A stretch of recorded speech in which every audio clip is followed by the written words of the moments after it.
and he came through the door and stood next to me with bleach in his hand and said he's going to put the bleach in my eyes.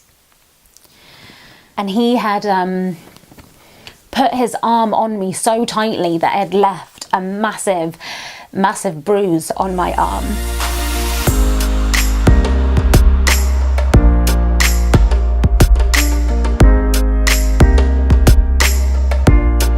Hey beautiful, Veena V here, and welcome to the second episode of Behind Closed Doors. In the first episode we talked all about my experience with postnatal depression, and today we're talking about domestic violence.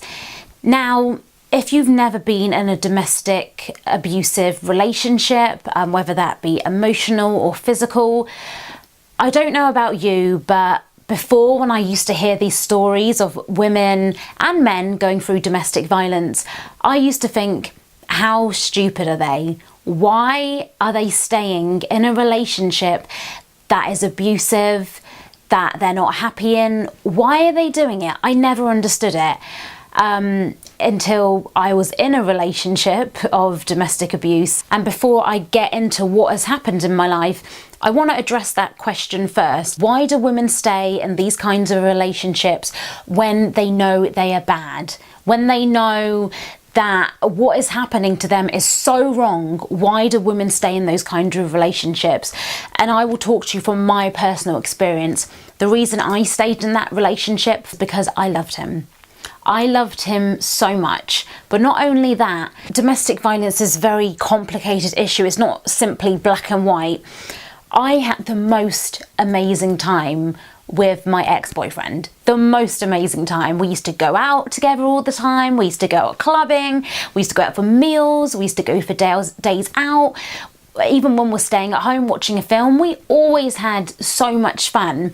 But then there was a darker side of our relationship that wasn't nice, that was abusive, physically and emotionally. When you're in a relationship like that, it's kind of like you're in shock because your relationship is so good, but then sometimes you'll have these hours in a day where it gets very bad.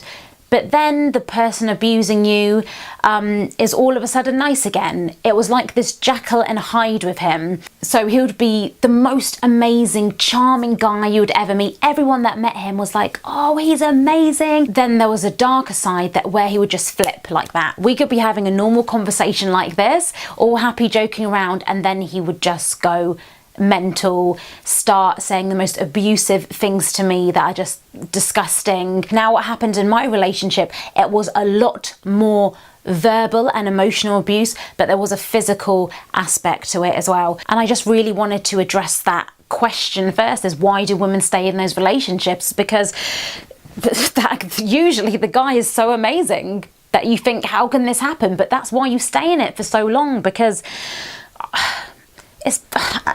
if you've never been in an abusive relationship, this is very hard and difficult for you to hear and understand. But I always knew that he was never going to change. I always knew it.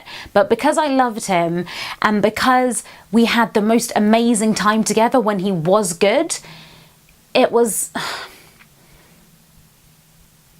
don't know. It was just like I was always in shock when it happened, but at the same time, I was always waiting for it to happen. So when things were going really well, I knew at some point they would come crashing down. And it's like a vicious cycle. It's a vicious cycle that you can't get out of because everything is nice. And then you know you're going to have that day or that hour when everything's horrible. But then you know after that bad time, it's going to be amazing again. I really hope I've explained that in a way that you can understand, that you're just in this cycle and you're just in it. And even when I was in that abusive relationship, I didn't even realize I was in an abusive relationship until I got out of it. So it's very clouded, and sometimes that's why you'll see these young girls, sometimes not even young girls, anybody, be in relationships. They stay in these relationships for so long, for so many different reasons. And I will do more videos about domestic violence because it's such a complex subject that I can't fit it in just to this one video. So if we go back to when I was 19 years old, I'd moved down to London and I was looking for a house to buy. And that's how it started. I met this most amazing guy. He was an estate agent and he was so charming, opening doors, paying me compliments. Before you knew it, we were dating each other. So yes, I dated my estate agent. And literally from our first date, we were literally glued together. We were glued together. And it just happened so quickly. From being on a first date to literally, you know, just being with each other 24/7. That's how it was. And one day we went out to a nightclub. I used to work in the radio industry. So I was at this kind of media event we went to in central London. He came along with me. I said, look, I need to go to this event. Do you want to come? So he came. And obviously on the night, I knew a lot of people there. So I was going around with other people, obviously spending time with my boyfriend, but going to kind of mingle and network with other people as well. And at the end of the evening, we came out the nightclub and he literally grabbed me by my arm, really tight, pushed me against the wall and just basically started swearing at me, saying, you're taking me for a beep, beep, beep head. You know, why were you not spending any time with me and blah, blah. And I was trying to explain, number one, I was in shock about what was happening. I was like, why is he grabbing my arm like this? I was in shock. And he had put his arm on me so tightly that it had left a massive, massive bruise on my arm. And I can remember on the way home in the car, we were in the car with a few of his friends as well. And all I can remember is crying. I was crying all the way home, shouting at his friends going, why has he done this to me? I can't believe this. And just literally shouting and crying. And all his friends were just sat there because they probably knew this darker side of him, which I didn't know. It's very weird looking back now because there's a lot of things which I've blocked out of my head. And it's only until certain people in my life do you know what? Some of my friends might watch this video, some family members, some people that knew me when I used to work in the media industry, they might watch this video and think they didn't have a clue any of this was going on. And one of my friends, sometimes she'll say stuff and I'm like, did that happen? Because what I've done for me not to get affected by it now in my life, because I'm in such a happy place right now, I really am. If you could watch my previous videos, you'll know I'm in a very happy place right now. I don't like looking back at the past. And one thing which I've done, which has maybe been a way of me coping with what's happened to me, is that I've blocked so much stuff out. So there's some stuff that I can't even tell you because I've blocked it out of my mind. I don't know what has happened. So that was the first time that he was abusive towards me. And then after that, it was like a cycle. It was like I said at the beginning of this video, it would be amazing and then little incidents like that would happen. And I actually split up with him so many times. In the space of 3 years, probably about 10 times I must have split up with him. But he always wormed his way back into my life somehow and always used to say, I'm a slag, I'm a bitch, no one would ever want me, no one would want to go out with me, this is the line he always used to say, I would never find anyone like him. And when someone keeps saying that to you, remember I was 19, 20, 21 at the time, when someone keeps saying that to you, the same thing over and over again, you do think, oh, maybe I won't find anyone like him. Maybe you're in a domestic violent relationship right now and they are emotionally draining you. They're saying the same things to you over and over again. You're not good enough, you're this, you're that. And I just want to tell you, you are amazing. You don't need that person in your life. You don't.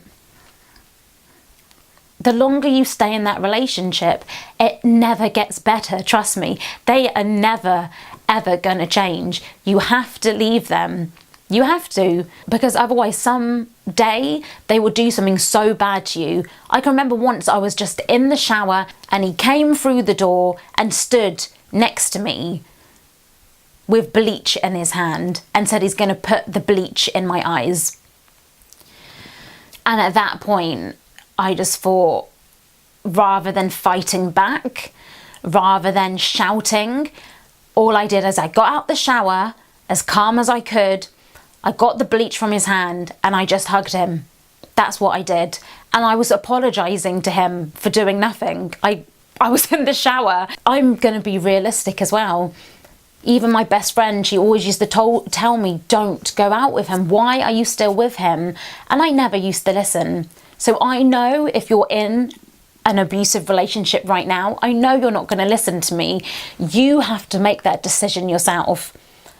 You have to make that decision. You have to leave them. You know you have to leave them, but you're not going to do it until you're ready. So please, you need to take those steps. You need to find a way out. You need to get out and make sure you cut all contact with them, because otherwise they keep coming back into your life. It's a cycle you're in right now and you need to get out of it. You need to be strong. You need to tell someone. My parents didn't know. Oh, my parents found out. My mum found out because one day after I had my son, I've got a child with the person that abused me. I called her. I think my son was about 6 months old. I was holding my son in my arms, just holding him, and I wanted to go to the toilet, and I said, oh, can you hold him while I go to the toilet? And he just started shouting at me. He got a deodorant and he was going to spray it in my eyes whilst I was holding my 6-month-old baby. Now, luckily, his sister and brother were also in the room when he was doing it. So his sister took the baby away, and I literally ran upstairs, closed the door in his sister's room, locked it, and I called the police. I called the police and then I called my mum. And I feel so sorry. I feel so sorry for my mum, because that was the first call she got from me. She didn't know I had been going through this for the past 3.5 years of my life. Can you imagine getting a call from your daughter? Just a normal call. I call my parents every day and I'm like, Mum, he's going to kill me. He's trying to put aerosol into my eyes. My mum is amazing. She was so calm and she said, Veena, get into the other room, get your son and go into the other room and lock the door. And I feel so bad because that was the first time that my parents found out about that. And I'm going to continue telling this story because I think it's important for you to understand the manipulation that goes on in abusive relationships. So the police came, but before the police came, I actually called them back and I said, please don't come, because I knew if the police came, I knew that would make him even more angry when they left. And I didn't want to deal with that after. So I called and I said, please, I want to cancel that 999 call.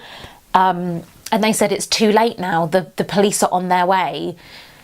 And then the Metropolitan Police came in. They went to go to talk to him. I was upstairs with my son. And a police officer came upstairs. And he said to me, the father of your child said, you're starving your son and you're not feeding him. And that's why you got into an argument. And I looked at the police officer in shock and I was crying, saying, he's going to kill me. He was just about to spray aerosol in my eyes while I'm holding my son. I'm going to do another video actually about that experience because they were very not helpful at all. We weren't even together then and he was still doing stuff like that to me. So I just want you to see how manipulative they can be. They can be so sweet and charming to people, even police officers, and they don't have a clue what's going on. And the last time I properly got away from him and made sure I would never put myself in that situation again. You don't deserve to be treated like this. I don't deserve to be treated like that from anybody in my life. So this is fast forward a few years now to my son must have been about 3 or 4 years old. Remember, we're not together. I've never been with the father of my child since my son was born. He came to pick his son up from my house, and he was late as usual. He never used to come on time. And I said to him, why aren't you on time? I've had to cancel my plans. I was supposed to go out to a meeting and I had to cancel it because you were late. Started shouting at me in front of my son. I went to go and close the door. He said he's going to beat me up, saying this stuff again in front of my son. And then he spat at me at my front door. And I just saw my son in the back of the car. That's when it hit me. I said, no more. As soon as he went, my son was in the car with him. I called the police straight away and they came over and they were brilliant. I managed to get an injunction against him for a year. I went to court. He had to pay a fine. He was found guilty. That day that all of that happened, I just wish I had done that years ago. I just wish I'd got an injunction against him years ago. I know it's kind of talking about, 5 years of abuse in this 15-20 minute video, but I just wanted to get this out there to let you know that you can get through domestic abuse. You can do it. And like I said before, even if you've watched this video and you found it upsetting and sad, you're not going to get out of that relationship until you make that decision. But please don't wait until it's too late. You need to get out of it now, okay? They are never going to change. And even if they do, it would take them a hell of a long time. It really will. I will do a follow-up video to this. We'll do that actually in episode 3 of Behind Closed Doors. I will talk more about what has happened. You deserve to be happy. You deserve someone to actually properly love you, not put you down, not drain you, not call you a slag, not call you any other horrible name, not try and physically hurt you. You don't deserve that. And guess what? You don't make them angry. You're not the reason that they hurt you. They are the reason that they hurt you, okay? So please, if someone is telling you that you make them angry, you don't. You're not to blame. You are the victim. You need to get out of that relationship and take the steps needed to get out of it. Because nothing is going to change. Nothing will change if you stay in that relationship, I promise you. You could stay in a relationship like that for 5-10 years and you'll keep on going round in that vicious cycle. The first step for me was to break up with my ex. But guess what? The abuse still happened even though I wasn't living with him and even though we weren't together. How I stopped him from being abusive is I had to go through the court and get an injunction on him. And now we're in a different situation. Me and my ex actually have a good relationship now. And I know for some of you that might be quite difficult to understand. And in my next video, I will explain all of that. But he wouldn't have changed if I did not go through the necessary steps. And like I said, there's just so many videos that we can do on this. And if you have any questions, please do comment below. If you've been through domestic abuse, I know it might be so hard for you to comment, but please do, because it might help people watching this video. We all need to help and support each other. I just want to say to you, if you are going through something right now, you can get through it. Look at me. I've got through it. I'm in such a happy, amazing place right now. That happened to me 10 years ago, but now finally I'm able to speak about it, and I really hope that I can help other people to realize that you are not to blame. It is not your fault, but you need to have something in yourself that makes you want to leave. If there's anything I can do to help you, please let me know. I'm not a counsellor. I'm not trained in domestic violence. There's lots of organisations that can help you, and I will find out some of them and put their links below. But please just go and get help, go and get support. And remember, you deserve only the best in life. Thank you so much for watching. I just hope this has helped in some small way. I really do. Please take care of yourself, and I'll see you in the next video. Bye.